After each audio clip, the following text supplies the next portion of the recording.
இந்தியாவில் சாதிக் கொடுமை.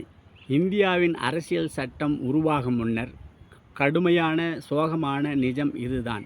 ஒரு உயர்ந்த சாதி இந்து பெண் கீழ் சாதி பெண்ணுக்கு தண்ணீரை நேராக கொடுக்காமல் தூரத்திலிருந்து மூங்கில் குழாய் வழியாக ஊற்றி கொடுத்தாள். இதனால்தான் பல சட்டங்கள் கீழ் சாதியினருக்காக இயற்றப்பட்டது.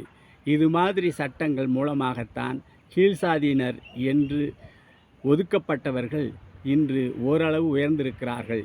அதே சமயம் பல உயர்ந்த சாதியினர் தன் சாதியை உயர்த்தி பிடித்ததன் காரணத்தால் பொருளாதாரத்தில் பின்தங்கி காணப்படுகின்றனர்.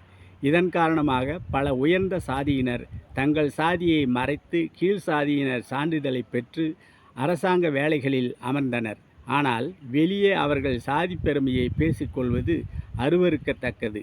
இதில் பெரும் வருத்தம் என்னவென்றால், இன்றும் சாதி பெருமையை பேசிக்கொண்டு கொலை செய்து கொண்டு இருப்பதை நினைத்தால் ஆச்சரியமாக இருக்கிறது.